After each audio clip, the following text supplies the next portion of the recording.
Hello. Hello, everybody. Yeah. Hello, everybody. This is Tony Ridolfo, Sr., a man that's 101 years old, has had a lot of fun in life, loves everybody, and nobody loves him. So sad. So sad. They travel across the continent to visit you, huh? Yeah. Nobody knows the troubles I've seen. Nobody knows but Jesus. Nobody knows the trouble I've seen. Nobody knows. I see a tear, Grandpa.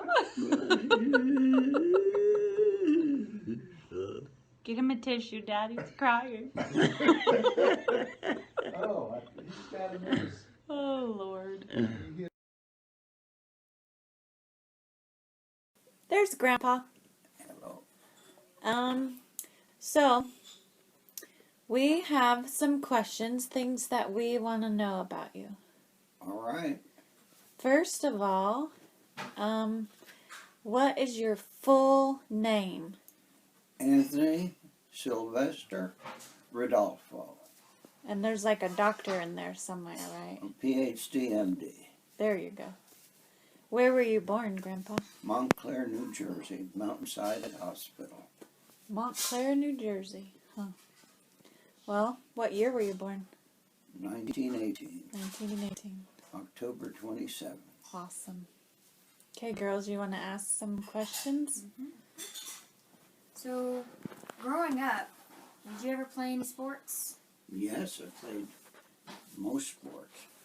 Played baseball, and played tennis, played soccer, played golf. Didn't play basketball. No, are these all the sports that you were good at? Or just naming off the sports you play? Oh, he was good at everything. I was pretty good. I was on the high school golf team. I was a star when I was in junior high. Oh. But when I was 110 pounds when I went to high school, and that precluded me from being an athlete in high school except to play golf. Yeah. Okay. Do you remember your first girlfriend? Well, actual girlfriends or ones that I sort of daydreamed about, or Actual girlfriend. actual girlfriend. Dave dreamed about. Let's talk about that. No, I always thought pretty girls were pretty nice, and but I didn't. I really didn't have a girlfriend until.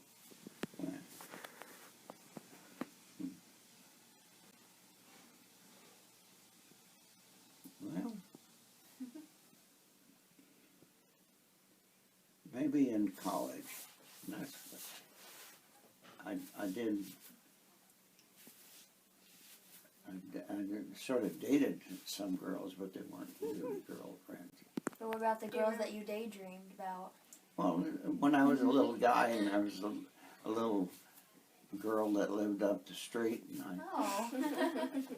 and I would go out on the street. In Montclair is a nice neighborhood town, and she lived up the hill. The street went up the hill, and I would go down and I'd make out I was signaling to people and things of that sort, hoping she would see me. And she had I don't know what, she was pretty sick. And every time I walked by her house, because I would go to school and go by her house, I wanted to go in and see her, but I never did. I had a crush on her, and I was about 12 years old. Cute. Tell us about growing up. Do you have siblings? Oh, yes, I had siblings. I'm one of six. Six. I Man. was the third. and 4 brothers and 2 sisters. I was 2 older brothers, then I was the 3rd child, and then I had 1 sister, another brother, and another sister. And Rosalie was my youngest sister, and she was 12 years younger than I, Oh, really? almost to the day. We were both born in October, and actually, I thought my birthday was October 17, and she was born on October 17, and maybe sometime, maybe when it was around 10 or 12, why, we checked my birth certificate, Oh, yeah. and I was born on October 27th. So I went from from a Libra to whatever. Whatever's Yeah, next, yeah. huh? I don't know. Can't remember. Rick, were you ever the butt of the jokes at your house? Were you Me? picked on? Yeah. No. Did you do the picking on? I didn't pick. I took care of myself. Did you all My- get along? We all got along. Yeah. We were very good. My oldest brother was the alpha, but I wouldn't let my one, Dominic, I wouldn't have him, let him boss me. He couldn't do it. Nat could boss me, Yeah. and no one else could boss me. What's your favorite childhood memory with your siblings? Well, we had lots of memories. Some of the things that we did weren't very nice. We lived in a house in a very nice town, and my father always had a garden, and the garden was maybe 100 yards. It was a good sized Good garden. size. We had a wooden fence behind it, and on the other side of that fence were our neighbors, and the kids were always arguing with those neighbors, and we made a tunnel in the garden. We dug out a tunnel. We had a tree, and we made a tree house on that tree. Huh. And we had the tunnel go from the garden plot to the tree. And then we would call the kids from the other side of the fence and tease them or throw stones or Oh, no. or whatever. And then we'd get Hide. we'd get in a tunnel and go to the tree, climb up the tree, would be in a tree house. Oh, wow. So You dug a tunnel under your garden. yes, Oh, my. and in the spring, my father went to put his garden in, Did it collapse? and he put the pitchfork down, and he hit the Tunnel. the wood. And we really got it that Oh, night. no. Was there something about a goat or a lamb? Oh, The animals yeah. you raised? My father was a butcher before he lost it, the shop. And so he always slaughtered his own meat on special occasions. Special occasions like when my uncle went hunting and bring back a deer, he would dress the deer. And so whenever it was Easter, we would have a lamb. And he would get the lamb a little early, and we kept it. and my brother fell in love with the lamb. Oh. And that was Dominic, and he was a softie. And my father went to slaughter the lamb, and Dominic went after him with a hatchet. Oh, no. He was He did furious. not want him to touch his lamb. Oh. Furious. But, So did you eat the lamb or did you? sure. Oh no. Poor guy. Yeah. Aw. So we had lots of fun and memories that were always good, and we were always very close to each other. So how long did you live in New Jersey? I went to. I must tell you this, but Okay. you're not going to ask, and You tell I us. think it was a very. It was a reason that I'm here now, Uh-huh. because when I was in high school, and you wrote things in your yearbook, and my yearbook, I said I wanted to go to Tufts University to be a pre-med and go on. And, well, of course it was Depression time, and nobody had any money. And the time came to take some exams for Tufts, and I had to get on a train and go someplace, and it would cost me about $35. I didn't have 35 cents, never mind $35. So I never went there. But, well, Victor Harris was my closest friend. I used to walk him to school. His mother was very happy that this little guy, me, would walk with him because people picked on him, and I really could do a lot of things, and I could fight. And so she would welcome me in her home, and I would walk him to school and back. We were good friends. Tom's middle name is after him. Oh. But anyway, he and I were sitting down, it was in September, and we were sitting down at his place, and he had a Model A Ford, which was an old Ford. And he said, how about we go take a trip? This was in September. And he said, where shall we go? He said, let's go to Canada. We go to Montreal. And I said, okay. So I didn't have any money. I might have had, because I caddied, I might have had around $40 or so. And so we went to Canada, and that's where I learned to drive. I had a driver's permit. He had, that was his car, and he could drive. He had a license. But we went up to Canada, and there were a couple of interesting stories.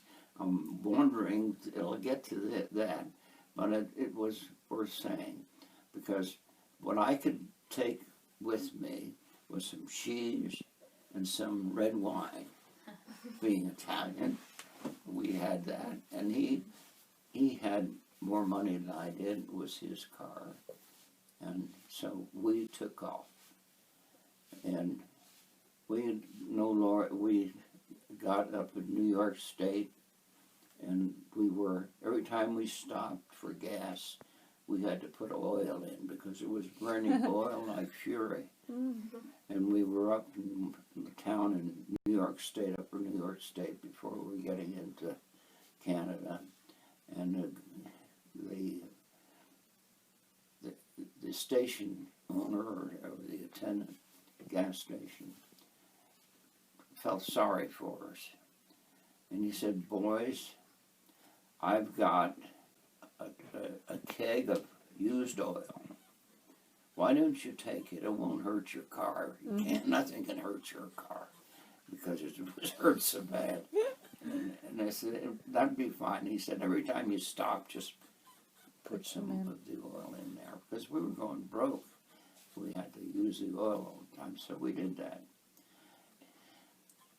And then that night we stopped, and we stopped out in the countryside by a little brook, and we had wine and cheese for supper. I can remember Nice.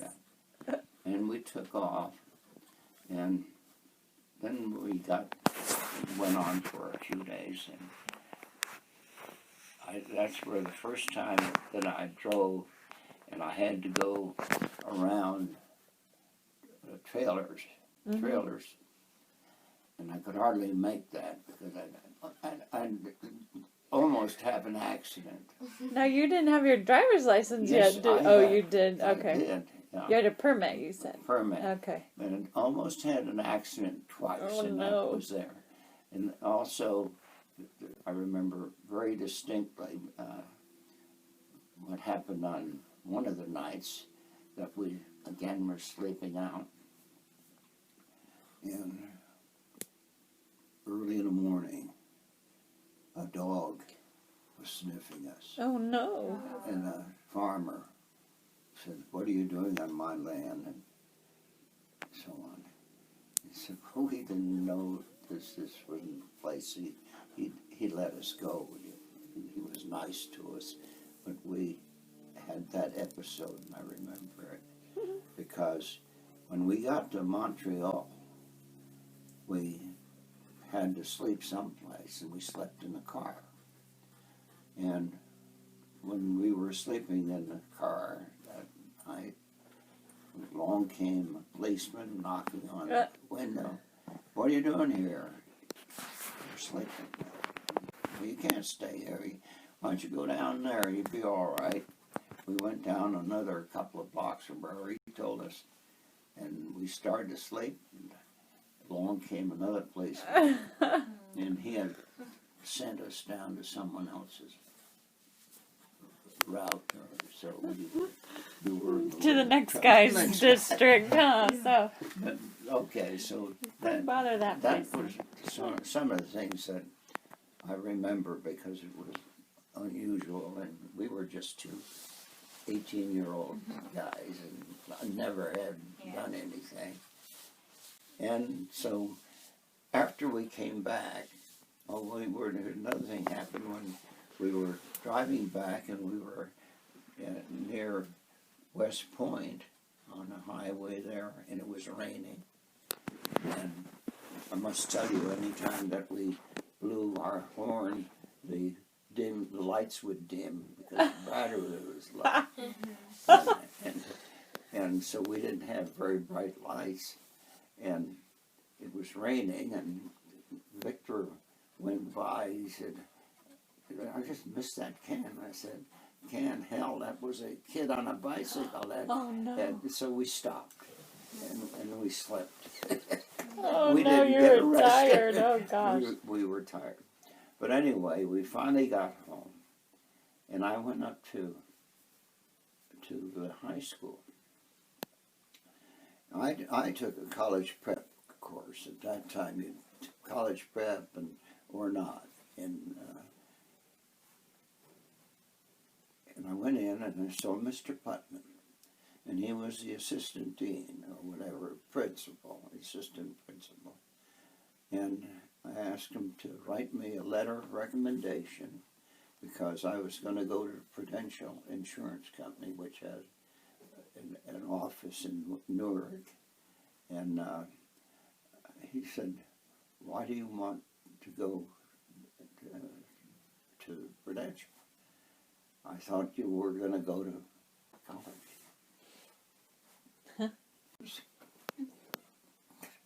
Nuts.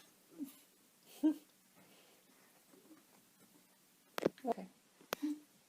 He said, I can't get you many scholarships, but I can get you one at Rutgers College of Pharmacy. If I got it for you, would you go?" Wow. Awesome.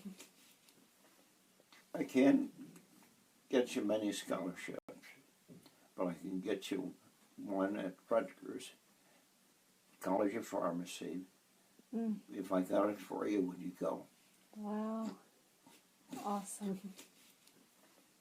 And look at you now, huh? Yeah. You know, I had some real nice guys, but some not so nice too. But he What was his name? Putnam. Good for him. Yeah. Awesome. And so Hannah, behind you. Tissue. Oh. I thought you meant to turn the light on. Couple tissues. oh, That's awesome. That's great that people see potential like that, and I was lucky. that's awesome. You're a Well, blessed man, huh? Yeah. Yeah, I had quite a few people that did some nice things for me. That beyond, and I don't know why they did it. I had someone come in, I never knew her, and came down to the house and said, I'll get you a job here. But I didn't go there. Another one helped me go through college. And I went up and met her son, and things changed. And they gave me a pair of socks. Instead of a scholarship. Instead of a scholarship. Maybe they thought you needed the socks more at the time. And when I went down the shore with those socks, wearing those socks, I tried to put them on, and came apart. Oh no, they weren't even good socks. Oh, that's funny. But When did you meet Grandma? Were you in school when you met her? yeah, I met Grandma. We were both in graduate school. Mm-hmm. And the bacteriology department was in the She's on the a smart second lady, floor. wasn't she? Yes, she was a very smart lady. On the second floor of the pharmacy building. Hmm. So she'd be coming up and down the steps, and I happened to run into her. And Was it love at first sight? well, I don't know about that. I think it was love on. Couple different sites. I don't know. So you were both students, you said? Yeah, she Yeah. was Graduate working on students. her Graduate students. master's in bacteriology, and I was working on my master's in pharmacy. Hmm. And so that's how. And we met, and we dated, and I introduced her to beer. Uh-oh. And she didn't like beer, but she drank beer. Do you remember? She introduced me to Scotch. Do you remember your first day with her, where you took her? Yeah, I took her to I would call it where we had our beer. That was our first date. Like to a bar? Or Well, A it was- brewery or? No, it was a bar, but it wasn't anything fancy. A little pub? Like a pub, on the campus. On the campus? Yeah, it was all on campus. And I don't know how long it was.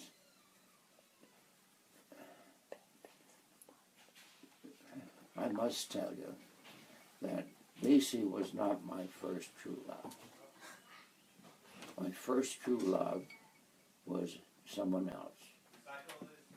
It was a girl by the name of Elizabeth Brown. And the ring that is on Teresa's finger was a ring I bought her. We were engaged. Wow, I didn't know that. I didn't know that. No, nobody knows that. And so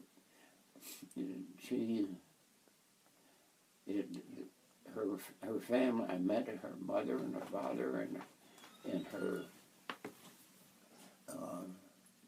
whole family, and they were all very nice, their grandma and so on. But her uncle was a high person in the Methodist church, and he didn't think that I would be appropriate for her. Were you Catholic? No. No? And, Because you weren't Methodist, huh? yeah, Yeah. whatever it was. Whatever reason. So she broke it off, Belly's growling on there. and it was only shortly after that that I met VC, and it so happened that the dean called me that the University of Toledo, in the College of Pharmacy, the main professor and the dean was leaving to go into the service. This is for the night wartime. And they needed someone to teach. So RD called me in. I was working on my degree. And he said, would you consider going to Toledo and teach these kids? They don't have someone, they're in the senior year, and they need somebody to teach them so that they can take the exams and become pharmacists. So I said, sure, I'd be happy to do that.